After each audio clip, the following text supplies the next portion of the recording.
김경주 원장님, 이분의 증상에 대해서 어떻게 생각하시나요? 네, 환자분께서는 전형적인 하지정맥류 증상을 보이고 있는데요. 하지정맥류는 한의학에서는 각기 정맥노창이라고 합니다. 정맥은 동맥을 통해 심장에서 몸 곳곳으로 공급되던 혈액이 다시 심장으로 돌아오는 통로가 됩니다. 그래서 특히 다리의 정맥은 중력 반대 방향인 심장을 향해 혈액을 거꾸로 끌어올리게 되는데요.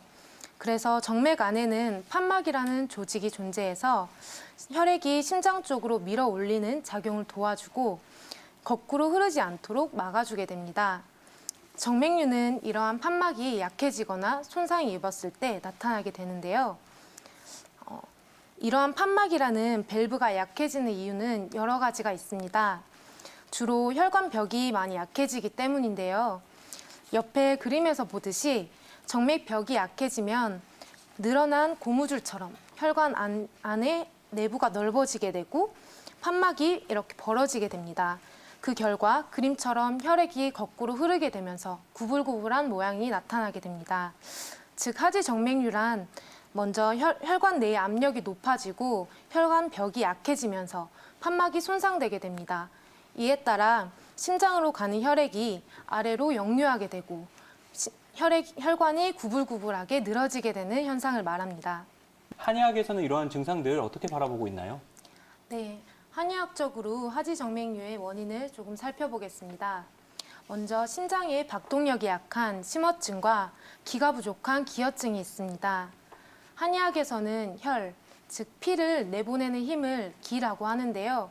이 기가 부족하게 되면 심장에서 내보내는 힘이 약해지게 되고 다시 심장으로 돌아오는 힘도 당연히 약해지겠죠.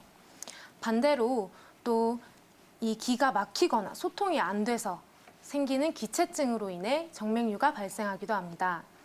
또한 열이 많고 불순물이 많아서 피가 탁해지는 어혈이 많을 때 어혈로 인해 정맥류가 쉽게 발생하기도 하죠.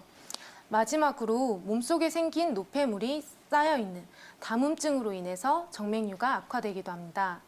이처럼 한의학에서는 혈액순환이 잘 안 되고 혈액이 정체되어 생기는 정맥류의 원인을 몸속의 전반적인 균형에서 찾고 있습니다.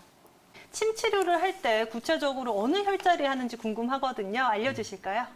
네, 하지정맥류에 도움이 되는 혈자리를 몇 가지 알려드리겠습니다. 먼저 풍시혈은 허벅지 가장자리에 위치한 혈자리입니다. 정면을 보고 바로 서서 차렷 자세를 한 후에 가운데 손가락이 닿는 부위가 풍시혈입니다. 풍시혈은 다리 혈액순환을 도와주고 다리가 저리거나 시린 통증을 완화해 줍니다. 특히 풍시는 풍, 바람, 시, 문, 바람의 문이라는 뜻으로 뇌졸중이나 중풍 등과 같은 혈액 질환으로 다리가 저리고 힘이 없을 때도 특효인 혈자리입니다. 다음으로 음릉천혈은 무릎뼈 아래 안쪽으로 오목한 부위에 존재합니다. 특히 다리나 얼굴이 잘 붓고 소화장애가 있으신 분들, 평소에 속이 많이 더부룩하신 분들은 이 혈자리를 누르면 악 하고 소리를 낼 만큼 압통이 심한 위치이기도 합니다. 평소 이 부분을 지압으로 잘 문질러주면 몸 전체 혈액순환을 도와주는 데 도움이 많이 됩니다. 마지막으로 소개할 혈자리는 용천혈입니다. 용천혈은 발바닥 가운데에 위치한 혈자리로 발가락을 구부렸을 때 가적 쏙 들어가는 부위, 오목한 부위를 말합니다. 예로부터 용천혈은 새신랑이 발바닥을 때렸던 풍습을 아시죠? 이게 간단한 풍습일 수도 있지만 한의학적으로 해석해보면 용천혈을 자극해서 양기를 북돋아주고 심장 기능을 강화시켰던 혈자리입니다. 네, 이렇게 다양한 혈자리에서 알아봤는데요. 용천혈 같은 경우는 정말 많은 분들이 잘 아시잖아요. 네. 그런데 이 밖에도 풍시혈과 음릉천혈도 크게 도움이 될 수 있다니까요. 이 점도 기억하시면 좋을 것 같습니다. 또 요즘에는 또 많은 분들이 집에서 운동들 많이 하시잖아요. 맞아요. 홈트레이닝을 굉장히 많이 하시는데 김경주 원장님, 집에서 간단히 할 수 있는 운동, 도움이 될 수 있는 운동은 어떤 것들이 있나요? 네, 하지정맥류에 도움이 되는 운동 몇 가지 알려드리겠습니다. 하지정맥류는 앞서 말씀드렸듯이 다리 끝에서 심장으로 올라오는 혈관의 순환이 떨어지면서 발생하는데요. 거꾸로 심장에서 심장으로 혈액순환을 원활하게 해주면 통증과 증상 완화에 많이 도움이 되겠죠. 첫 번째로 소개드릴 운동법은 모관 운동법입니다. 바닥에 등을 대고 바로 누운 채로 팔과 다리를 하늘로 뻗어서 이제 힘을 빼고 이렇게 털어줍니다. 2분에서 3분 정도 흔들고 털어주는 아주 간단한 운동인데요. 이 운동은 모세혈관을 진동시켜 피로회복과 신진대사를 도와주는 동작입니다. 다리 붓기, 하지 정맥류뿐만 아니라 임신성 부종에도 큰 도움이 된다고 합니다.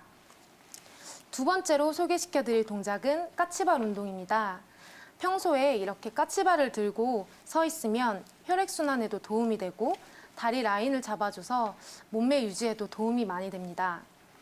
한 10초에서 15초 정도 똑바로 선 자세에서 발 뒤꿈치를 들고 유지하면 되는데요. 인체 근육의 70%가 하체에 위치하는 만큼 하체 근육을 수축, 이완하는 동작을 반복해 주시면 노화 방지와 성인병 예방에도 큰 도움이 됩니다. 특히 이 운동은 일상생활 중에 양치를 할 때나 설거지를 할 때 이렇게 틈틈이 시행할 수 있는 장점이 있습니다. 네, 이렇게 집에서 간단하게 할 수 있는 모관 운동과 까치발 운동이 하지 정맥류에 크게 도움을 줄 수 있다고 하니까요. 이런 점들 기억하시면 좋을 것 같은데요. 반면에 해서는 안 될 운동도 있을 것 같은데 어떤 운동을 하면 안 좋을까요?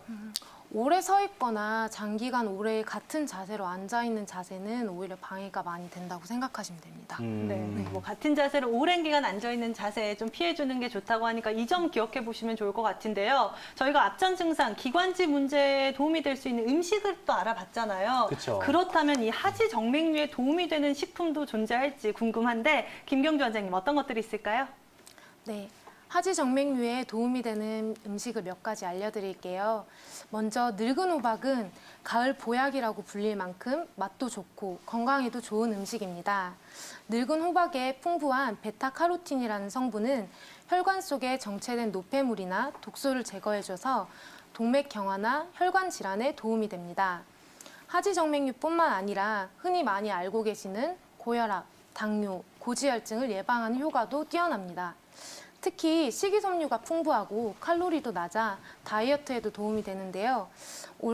다가오는 가을철에 꼭 추천드리는 음식입니다. 다음으로 소개시켜드릴 음식은 모과인데요. 모과는 하체를 따뜻하게 해주고 노폐물을 배출하는 효과가 있습니다. 특히 예로부터 모과는 다리에 쥐가 난 경우에 특효라고 알려져 있는데요. 밤에 자다가 쥐가 많이 나시는 분들은 주무시기 전에 꿀 모과차를 따뜻하게 한 잔 드시면 많은 도움이 될 것입니다. 네, 마지막으로 소개시켜드릴 음식은 노니인데요. 이건 열대 과일이에요. 조금 생소한 과일이기도 한데 한의학에서는 오래전부터 이 뿌리를 파극천이라고 해서 양기를 보하는 약재로 많이 사용해 왔습니다. 혈관 속의 염증을 완화시키고 산소와 영양분을 운반하는 데 도움을 주는 성분이 무려 파인애플의 약 40배 이상이 함유되어 있는데요.